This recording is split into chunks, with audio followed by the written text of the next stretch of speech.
I was the one who always stayed. The fixer, the helper, the one who gave up dreams so everyone else could chase theirs. But the day my father looked me in the eye and said, "You're not part of this family," something inside me finally broke and awakened. I didn't yell. I didn't cry. I just packed a bag, grabbed my old camera and disappeared. What I found on the other side of silence wasn't just peace. It was freedom. This is the story of how I stopped surviving for others and finally started living for me. Before we begin, I just want to say thank you. Thank you for being here. Whether you've been following my journey from the start or you just stumbled across this story tonight while searching for something real, your presence means more than you know. Telling this story hasn't been easy, but knowing someone out there is listening, maybe even healing alongside me, makes all the difference. Your comments, your support, your quiet nods behind the screen, they've helped me feel seen in a way my own family never quite managed to do. So truly, from the bottom of my heart, thank you. Now, if you're ready, I'd like to share a part of my life. It's not perfect. It's messy in the way real life always is. But it's honest. And maybe somewhere in it you'll find something that speaks to your own journey. Let's begin. I stood at the edge of the dining room, the scent of roasted chicken and caramelized onions hanging heavy in the air, my apron streaked with splashes of sauce and smudges of flour. Laughter rang from the living room, where upbeat jazz spilled from the speakers and clinking wine glasses marked the celebration of my aunt and uncle's 40th wedding anniversary. It was a full house. Nearly 40 guests gathered in their restored brownstone in the heart of Boston's South End. I'm Hannah, 38, the oldest niece in the family, also the one who arrived at 6 a.m. to start prepping hors d'oeuvres, arranged every bouquet of fresh tulips, and set up the entire buffet line in the converted sunroom. My cousin Amy lounged near the fireplace in a silk dress, sipping a glass of Cabernet her partner had poured. Our youngest cousin Liam played cards with the neighborhood kids in the parlor, his carefree laughter floating toward the kitchen. No one noticed that I was still sweating over the last batch of rosemary focaccia in the oven. By the time the evening sun cast an amber glow across the parquet floors, my Uncle Ben stood up, cleared his throat and tapped his spoon against a champagne flute. The chatter dissolved into silence as all eyes turned toward him. Beside him, Aunt Linda beamed, her hand resting over his. "We have something very special to announce," he said warmly, eyes twinkling. "Next month the whole family is heading to Napa Valley, our treat. A week of wine tours, picnics and relaxation." The room erupted. Amy threw her arms around her partner, bouncing with excitement. Liam shouted, "No way. I've always wanted to see vineyards." Linda nodded along, clearly delighted by their reactions. I exhaled, letting myself imagine it. A break. Just 1 week off from being the one always holding the fort. Maybe I'd finally get to relax. I wiped my hands, walked into the dining room with a hopeful smile and said, "That sounds amazing. I'll need to let work know. What dates are we leaving?" Suddenly the mood shifted. No one met my gaze. The clinking glasses stopped. A few eyes darted toward each other, then down to the floor. Uncle Ben's smile faded. You're not coming," he said, almost apologetically but with an edge of certainty. "This is for family." My heart stopped. I blinked, sure I'd misunderstood. "What do you mean?" Aunt Linda gave a polite shrug, already turning toward Amy to discuss vineyard accommodations. "You've always been more of a helper, Hannah," she murmured. "We didn't think you'd be interested." The room had returned to laughter, to wine, to cheer. But I stood frozen, the only one still holding a serving tray. And in that moment I realized, I hadn't been invited to celebrate. I had been recruited to serve. Then the hum of conversation resumed, rolling over me like a wave of indifference. I'd cleaned the kitchen, coordinated the food delivery, made sure Aunt Linda's favorite lemon bars were perfect, and triple-checked every place setting. And still, Amy, the niece who skipped graduate school in London to stay near home when Uncle Ben had his heart surgery, was now standing at the edge of the celebration, treated like a stranger. I'm not sure when I left the room. I just remember gripping my purse tighter, and by the time I looked up I was standing outside on the narrow stoop. The air was thick and humid, but the real weight pressed inside my chest like a stone I couldn't dislodge. It was as if someone had slammed shut a door I'd been propping open with my bare hands for years. "Hannah, are you okay?"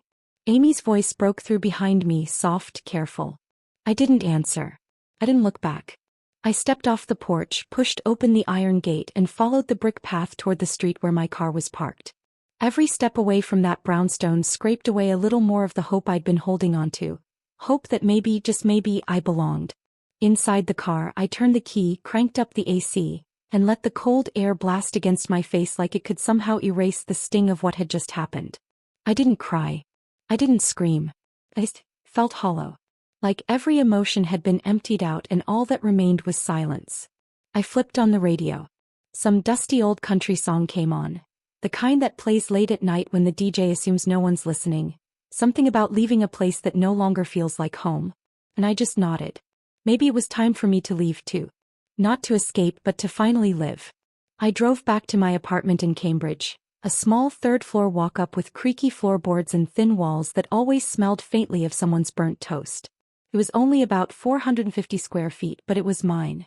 No one else had ever dictated how I arranged the furniture or what scent of candle I lit after work. I kicked off my shoes, dropped my purse by the door and collapsed into the oversized armchair beside the window. Outside, the parking lot buzzed under tired yellow streetlights. A man walked his dog in silence. A delivery driver unloaded pizza down the block. Life went on, unaware of the little storm still circling inside me. My uncle's words echoed again. You're not part of us. At 19, I skipped my dream to help manage his recovery. At 25, I co-signed the mortgage on my cousin's condo after her divorce. At 32, I planned Amy's baby shower from top to bottom while she breezed in just in time for the photo ops. I had given and given and given. But I had never truly been seen. That night I didn't sleep. I sat on the hardwood floor and pulled out a shoebox of memories. Old photos. Me as a little girl with messy pigtails and missing front teeth. A wrinkled world's best daughter card I'd made in 3rd grade. Little pieces of a life I'd tried so hard to build with them. But none of it meant what I thought it did. At 3 a.m. I stood up, walked into my bedroom and grabbed the navy suitcase from the top shelf of the closet. I didn't need much.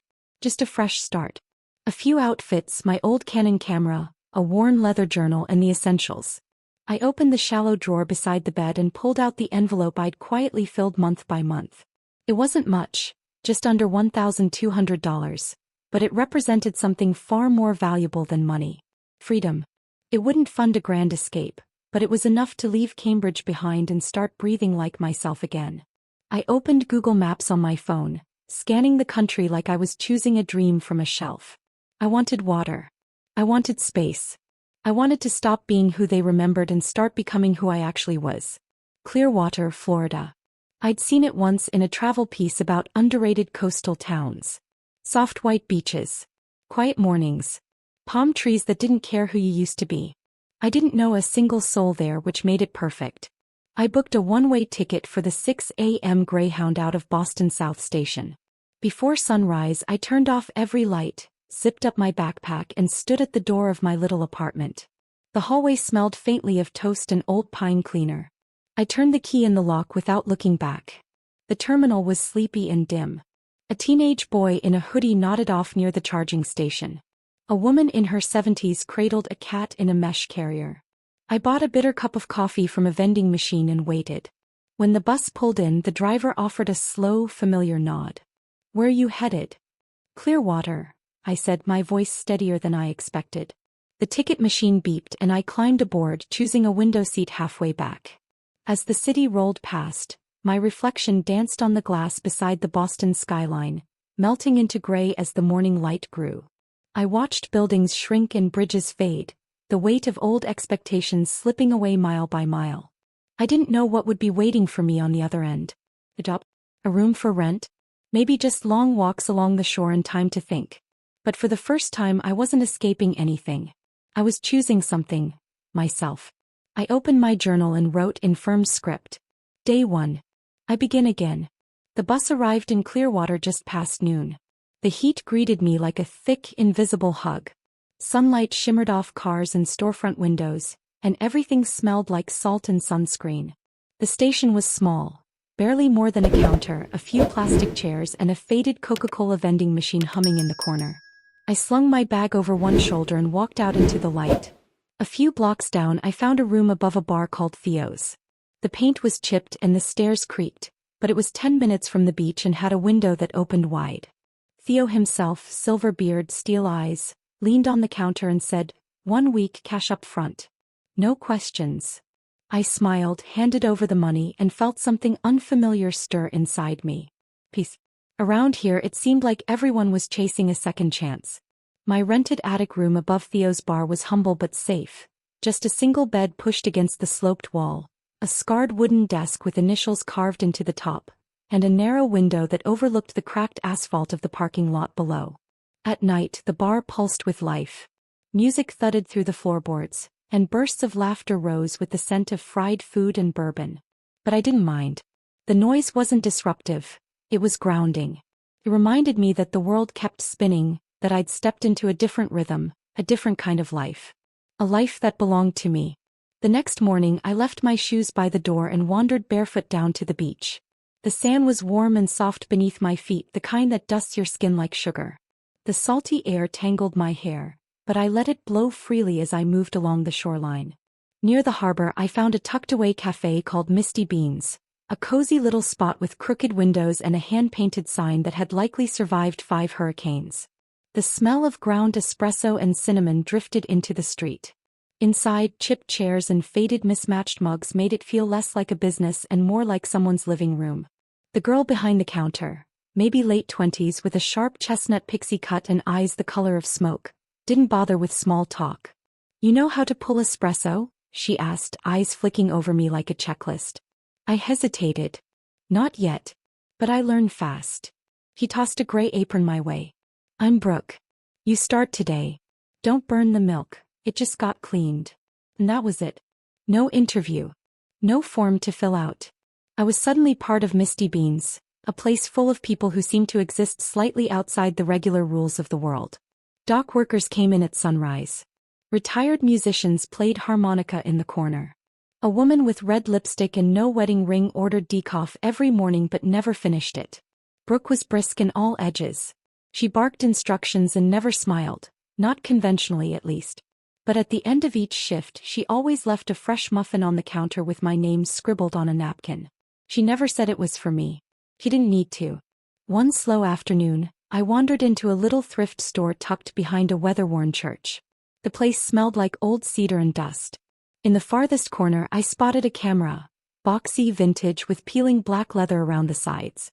"A Canon A1, I whispered, picking it up gently. "Still works," said the shop owner. "Just needs a roll of film." My stomach twisted. I had once owned the same model in high school. I sold it to help Dad with a late power bill when I was 20. This time I bought it for me. That night I sat on the back steps behind Theo's, the first roll of film already loaded. I snapped shots of lamplight on the sidewalk, palm tree shadows, a couple laughing as they passed by hand in hand. Brooke passed by, raising an eyebrow. "Didn't peg you for a photographer." I smiled, raised the camera and clicked the shutter. Just remembering how. Turns out I still remembered what it felt like to dream. Brooke didn't say anything else, just gave me the slightest nod, the kind you give someone when you see their soul stir. And somehow in that quiet moment beneath the street lamp, something in me flickered back to life. Not for them.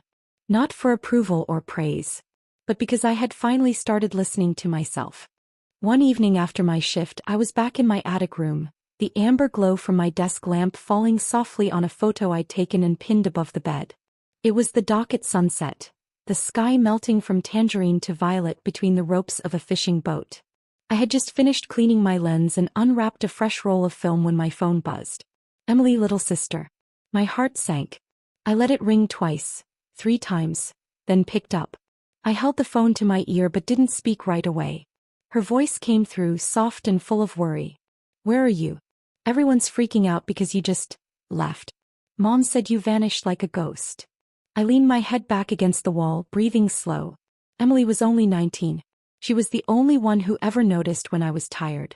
The only one who once stayed up with me through the night when I had the flu and still had to make dinner for everyone else. "I'm okay," I said gently. "I needed this, Em. Not to run away, to finally breathe." "They're saying awful stuff," she whispered. "Mom called you ungrateful." Dad threw the remote at the wall. "And guess what? They're still planning the Florida trip, but now they're making me stay behind to babysit." I closed my eyes. There it was. The cycle spinning again. "I told them I couldn't," she continued, her voice laced with frustration. "They told me to call you. said, "Tell Hannah to come back and make it right." I let out a quiet laugh, not out of humor but because it was so familiar, so absurd it was almost scripted. "Make it right," I said softly. "I gave them everything for over a decade. What exactly am I making right?" "I know," she whispered. "I do. They just never saw it. You were the one who could handle everything. That's all they ever saw."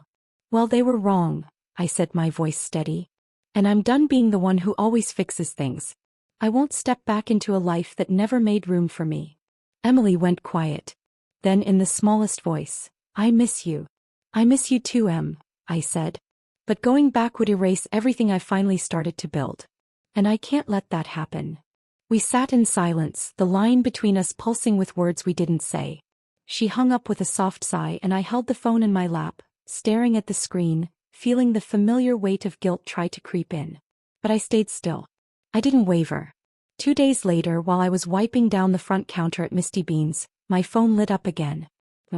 This time I didn't answer. I wasn't going to answer. My thumb hovered over the screen. But then, out of some old instinct I hadn't quite unlearned, I swiped. "Hannah." Her voice came through immediately, sharp and full of tension. "No greeting. Do you even care about this family anymore? Walking out like that, do you think that was the right thing to do?" I set the rag down and stepped into the quiet of the back hallway, away from the clatter of coffee cups and soft jazz. "I told you already," I said evenly. "I need space. I'm not the one who cleans up behind everyone anymore." "Don't raise your voice," she snapped. "You've thrown everything into chaos. Emily can't handle the younger kids by herself. Your father's stressed. Who's supposed to help? You were always the one who could handle it." I let out a dry laugh, not bitter, just exhausted. "Exactly. I could handle it. So everyone assumed it was my job. But it wasn't. It was a choice I made, and a life I put on hold." There was a pause and then her voice came through cold like a steel door clicking shut. "If you walk away now, don't expect to come back. We don't need selfish people." I didn't flinch. My voice stayed steady. "Good. Because I don't need a family that only sees me when there's a mess to clean up. I used to be the invisible glue that held everything together, and I got nothing but guilt and silence in return." "Hannah." "No," I said firmly. "I gave up school. I gave up time. I worked night shifts, babysat, ran errands, all while they got to live their lives. And I don't regret caring. But now I care about me. If that makes me selfish to you, so be it." I hung up. My hand shook, the phone gripped so tightly my fingers ached. My chest was pounding, but for the first time it wasn't from fear. Brooke walked by, sipping from a glass bottle of sparkling water. She raised an eyebrow. "Call home."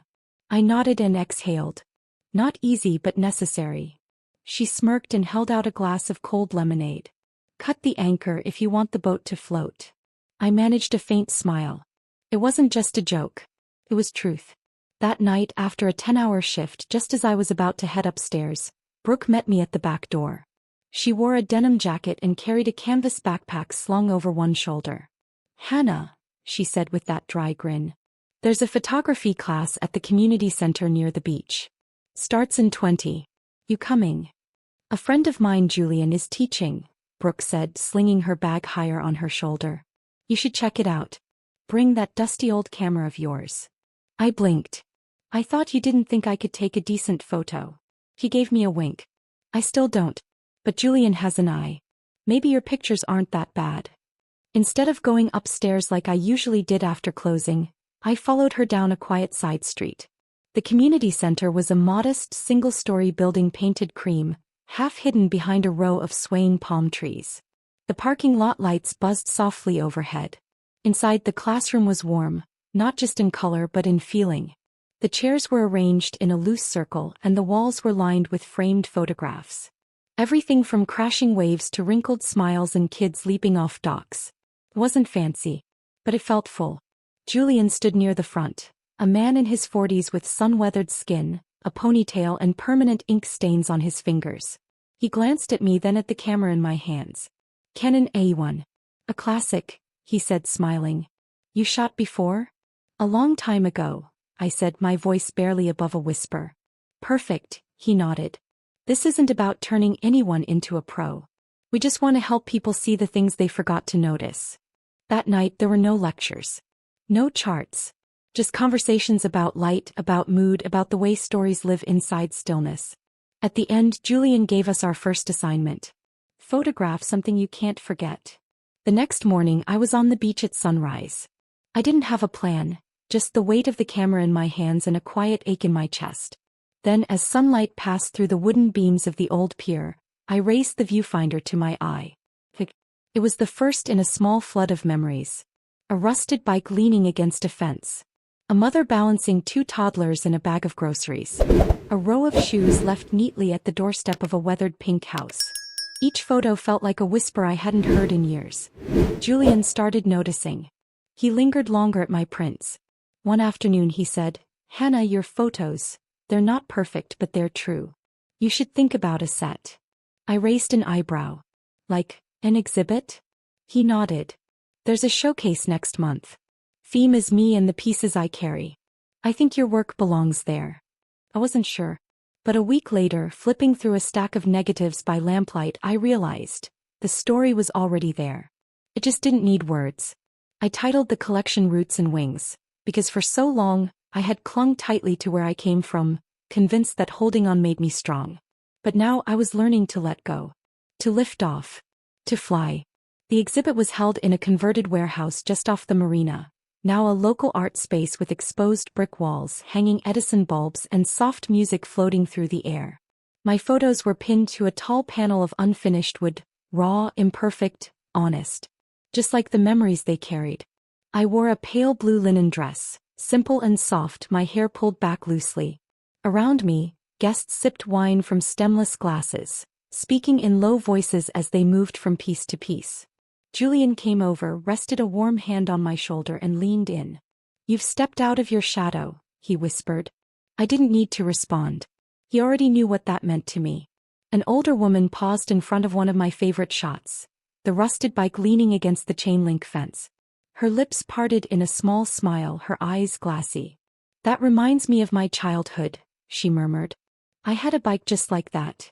She turned to me, gently touched my arm and said only, "Thank you." Just that, "thank you." And it undid something inside me. Because for the first time, something I had created, not out of guilt or obligation but from within, had meant something to someone else. That night, after the lights dimmed and the gallery emptied, I stepped out into the salt-heavy breeze. Brooke waved at me from the other end of the block, raising a can of lemon soda like a toast. Julian shook my hand and told me a gallery was interested in my work for an upcoming street photography series. I walked to the beach alone, the sand cool under my feet, the sea brushing the shore in rhythm with my breath. No more voices in my head whispering you don't deserve this or they wouldn't approve. Just one truth, I belong here. One April afternoon back at Misty Beans, I was behind the counter cranking out lattes for a group of chatty tourists from New Jersey when the bell over the door chimed. I glanced up and froze. Standing in the doorway was Robert Mitchell, my father. Tall, salt and pepper hair, same old worn plaid shirt I'd ironed hundreds of times. He didn't glance around. Didn't smile. Just locked eyes with me as if nothing else in that cafe existed. I set the last latte on the tray, wiped my hands and stepped out from behind the counter. My heart thudded but my hands were steady. "You came a long way," I said quietly. "Clearwater's 400 miles from Savannah." He cleared his throat. "We need to talk." I glanced at Brooke. She nodded, no questions, already sliding into my spot. I led him outside to the side bench under the palms, the sunlight broken into patches across the concrete. He sat first, fully, like he was carrying something heavy.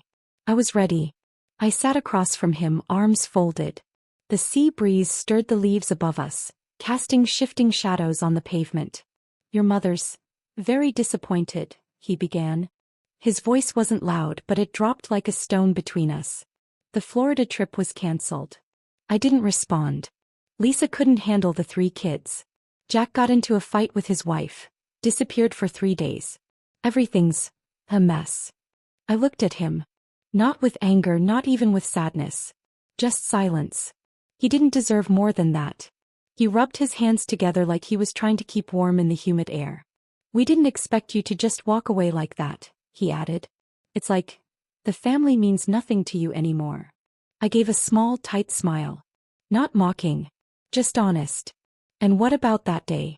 When you told me I wasn't part of the family, was I supposed to stay? Keep wiping counters, holding babies, pretending everything was fine while you all went on vacation without me?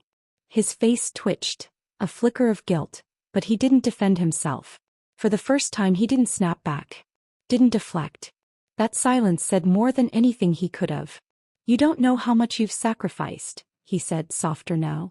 No authority left in his voice. Just wait. I nodded. You're right. You don't know. Because when I withdrew my application to study photography in Boston to take care of Mom, you called it the natural thing to do. When I gave Lisa my savings for her wedding, Mom said that's what big sisters are supposed to do. I leaned back, meeting his eyes. And now that no one's left to carry it all, no one knows what to do. He stared down at his hands. I'm not angry, I said. Not anymore. But I'm also not obligated to fix what everyone broke.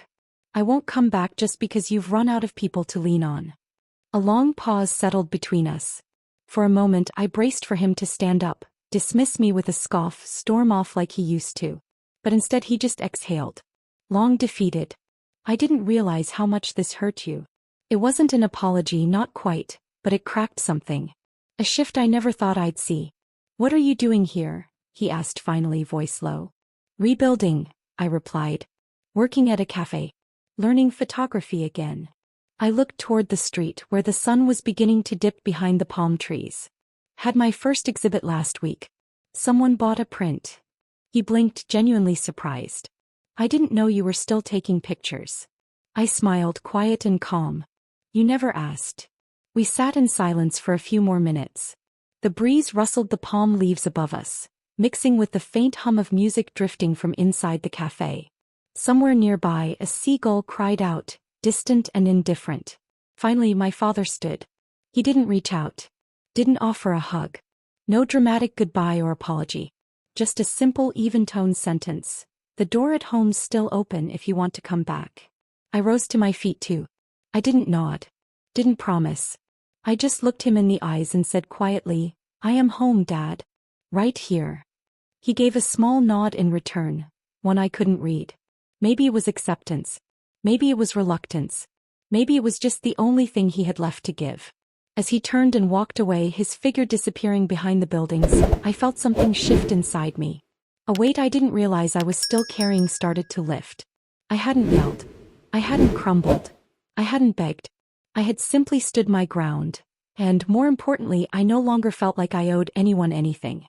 Back inside the cafe, the air smelled like espresso and vanilla syrup. Laughter floated through the room as Brooke wiped the counter. She glanced over and raised one eyebrow. You okay? I nodded. My smile wasn't wide, but it was real. Better than ever.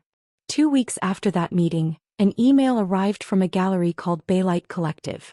They had seen my Roots and Wings series at the community center and wanted to include my work in their upcoming summer exhibition. A major event that drew people from across the state. I read the message 3 times, hardly breathing. For the first time in my life, a door I thought had closed years ago had opened. And not because someone needed something from me, but because someone saw me. Not Hannah, can you babysit? Or Hannah, we need your help. But Hannah, the photographer. I planned to tell Brooke after my shift. But the moment I walked into the prep kitchen, she turned from the espresso machine, already smirking. You got the Babysit invite, didn't you? I blinked. How do you know? Julian's the worst at keeping secrets, she said, pouring milk like it was nothing. Told you, you've got the eye of someone who's lived in silence. Later that night, I opened the old leather notebook I write in most evenings and turned to a fresh page. I wrote, I've stepped out of the shadows and the light doesn't scare me anymore. 3 days later, Emily texted, they're going to Hawaii. Mom hired a babysitter this time. I stared at the message and something inside me let go, something dusty and heavy. Not bitterness. Not regret. Just a calm, quiet understanding. They figured it out without me. They didn't need me. And surprisingly, that wasn't as sad as I once thought it would be. I typed out a short reply to Emily. Have a great trip. Take care of yourself. She sent back a simple smiley face. Then silence. But it was the good kind of silence, the kind that doesn't ache anymore. I knew she understood. And for once I didn't feel the need to explain myself or carry anyone else's weight. I had finally let it go. The Baylight Collective exhibit took place on a breezy afternoon in May, the kind where the sea air carries hints of salt and sunscreen and voices echo off the sidewalks from open windows and wandering tourists. The gallery was housed inside a renovated coastal warehouse. All whitewashed walls, exposed rafters and warm yellow lighting that looked like late evening sun even at noon. My photos were displayed at the end of the walkthrough, 5 pieces hung like footprints tracing a path. The first was the image of the empty pier at sunset. Separation. The last, Brooke standing under the palm tree behind the cafe, coffee in hand, sunlight catching the edge of her hair like a secret no one had spoken aloud. People came and went, stopping briefly, lingering longer than I expected. Some tilted their heads, others squinted, trying to interpret the emotion woven into the stillness. No one knew I was the photographer. And I liked it that way. I wasn't Big Sister Hannah anymore. Not the fixer, not the backup plan. I was something else now. A storyteller. One who used light and silence the way others used words. A woman in her 50s paused in front of Brooke's photo, then turned to me, her voice gentle. "Did you take this?" I nodded. She placed a hand on her chest and smiled. "I don't know why, but it makes me want to go home." My throat tightened. I managed to say, "Thank you." But what I felt was far bigger. Someone had seen what I was trying to say without me ever saying it. An hour later, a gallery rep found me and handed me an envelope. "The collector from New Orleans bought your pier photo," he said. $200. It wasn't much. But it meant everything. Quiet proof that I had chosen the right path. That evening I walked into Misty Beans just as Brooke was wiping down the counters. "Can I buy you a cappuccino?" I teased. She raised an eyebrow. "Big shot gallery artist slumming it back behind the bar?" I laughed. "No. I came back because this place is still part of the journey. And I still love coffee." We sat by the front window. Street lights glittered on the pavement. I told her about the woman, the photo, and how I no longer felt tied to the life I'd left behind. "You found your freedom," Brooke said softly. I didn't need to answer. He was right. I just looked out at the street, where an old beach cruiser drifted under the glow of the street lamps, its tires humming over the pavement, casting a faint shadow that flickered like a memory. In that moment I knew I wasn't going back. This life, as quiet and windswept as it is, belongs to me. Leaving my family behind wasn't something I ever imagined. But the day they closed their door, another opened, the one that led to freedom. I'm no longer the one who carries everyone else's weight. I'm not the shadow behind someone else's spotlight. Now I have my own rhythm, my old camera, the ocean in the morning, and a calm kind of joy that doesn't ask for permission. I don't regret a single step. Because for the first time I'm not living to be useful. I'm living to be me. Have you ever felt like Hannah, caught between duty and becoming who you really are? Let us know in the comments. And don't forget to follow the channel for more true stories about life, family, and finding your way. If you've made it this far into my story, thank you. I never thought I'd be sharing any of this.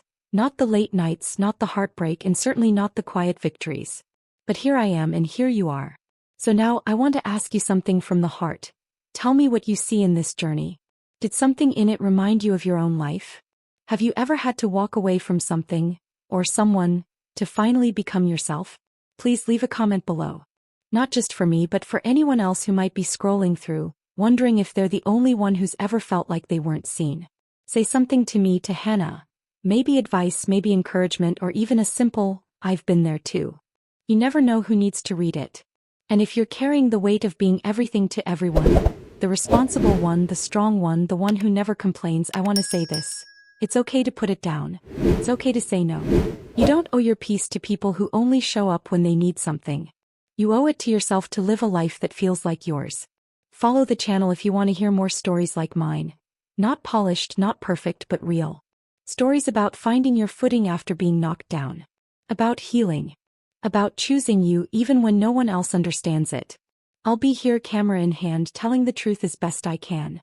And if you're on your own path toward something better, I'm rooting for you. Always.